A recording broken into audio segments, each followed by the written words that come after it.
The biggest traitor of Russia right now is Vladimir Putin, for getting the Russian people into an unwinnable war and crashing the economy. We all know the president of Russia is a war criminal by now.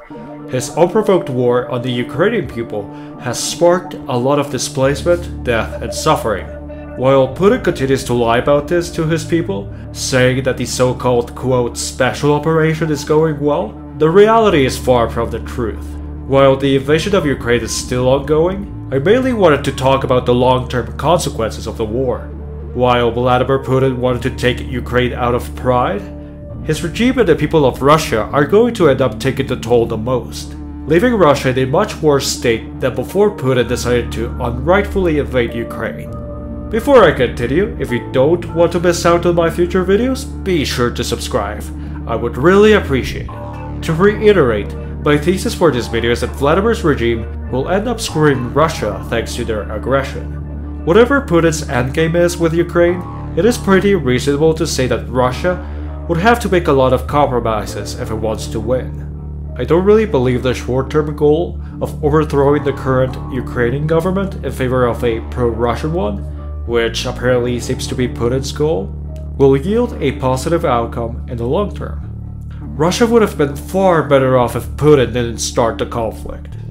The Russian dictator continues to claim that Western countries continue to conspire against Ukraine and Russia in order to draw Ukraine into their sphere of influence. I explained this in one of my videos beforehand. Vladimir might be going through a sort of blue scare, similar to the Red Scare, of which the US feared the expansion of the Soviet Union, along with its communist ideologies. So I suspect that Vladimir might be going through a similar predicament.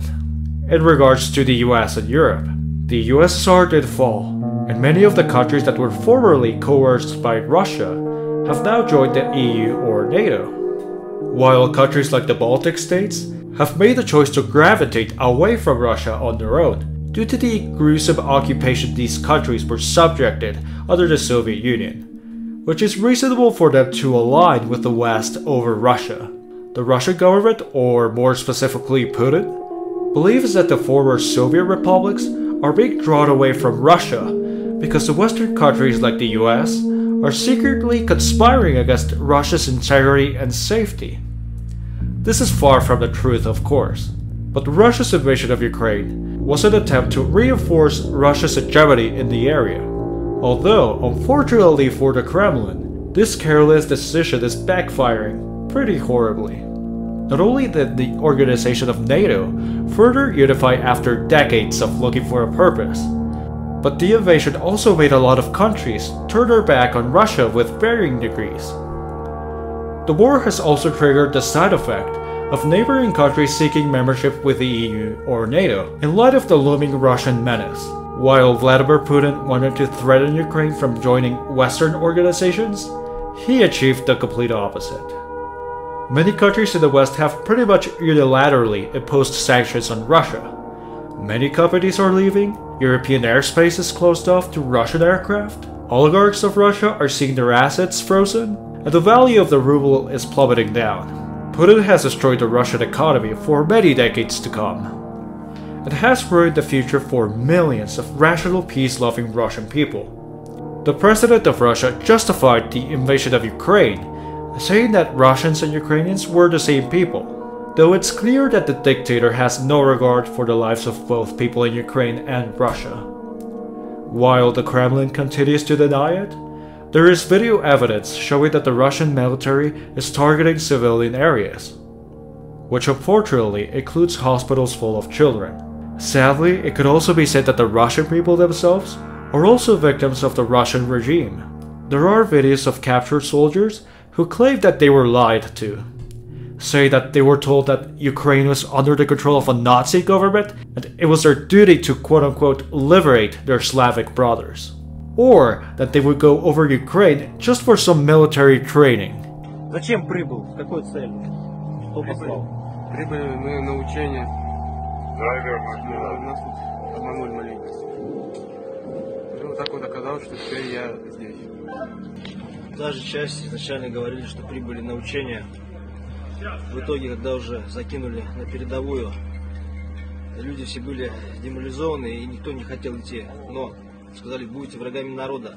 А так это военное время, то вообще можете быть расстрелянными. И нас стали закидывать как пушечное мясо. Хотя люди все, по крайней мере, нашей части этой войны, но не хотят. Просто хотят домой, просто хотят мира. As you can pretty much see, people living under Putin's regime are being deceived, which can be further evidenced by the amount of Russian propaganda, which continues to refuse using the term invasion for what's going on in Ukraine. While there might be some people who might fall for the lies of the state-run media, people who do know the reality and go to the streets to protest against the government are unfortunately being met with arrests and oppression. Vladimir Putin also warned that he would cleanse Russia of the quote scums and traitors who are supposedly working covertly for the US and its allies. Коллективный Запад пытается расколоть наше общество, спекулируя на боевых потерях, на социально-экономических последствиях санкций, спровоцировать гражданское противостояние в России и, используя свою пятую колонну, стремиться к достижению своей цели. А цель одна, я уже говорил об этом – разрушение России. Но любой народ, а тем более российский народ, всегда сможет отличить истинных патриотов от подонков и предателей и просто выплюнет их, как случайно залетевшую в рот мушку, выплюнет. Sure, the brutality of what the current regime is inflicting upon Ukraine and the Russian people as a side effect isn't really to blame for the Russians being discontent with the Kremlin. But yeah, let's blame it all on the West, because that makes a lot of sense, right? While the lives of the ordinary folk of Russia may not really play a big role for the people in power, the biggest pressure might come from oligarchs, who are already used to a high standard of living, who are now compromised with sanctions because of the invasion of Ukraine. Also, the Russian brain drain will exacerbate shortages of tech people in Russian defense industries. It will make maintenance of current systems difficult and make the development of new generation systems that much more difficult. And now that governments will refuse to trade with a nation who continues to cause unrest and death in an unprovoked war, who will be left to support Russia? Will it be the other 4 countries who voted against the UN vote to condemn the Russian invasion of Ukraine? Well, I guess not really. Thanks to their oppressive governments, these countries don't really have the funds to revitalize Russia on a large scale. So will it be China, perhaps? Back when the invasion of Ukraine kicked off, Vladimir and Xi Jinping announced an alliance with no limits, which was really scary to think about the possible implications of such a partnership, but it so happened that the alliance did have limits. We've always pictured a hypothetical World War III, with Russia and China fighting the West. But the Ukrainian conflict has put China in a tough position. Instead of voting against to condemn the invasion of Ukraine in the UN, instead, China opted to abstain from voting, which isn't certainly the best, because the CCP is also helping Russia with propaganda. But it also shows how China isn't really willing to compromise its economy for the sake of Russia by aiding it militarily. And yes, of course, there's still talk that China might supply Russia with weapons. The US has also threatened to sanction China as well, the implications of which could be devastating for the Chinese economy. China and Russia might be somewhat allies, because they're both not really fond of the US and the rest of Europe. But the truth is that the Chinese economy is more dependent of Western markets than that of Russia's. China is already in a bit of a pickle right now in regards to its economy.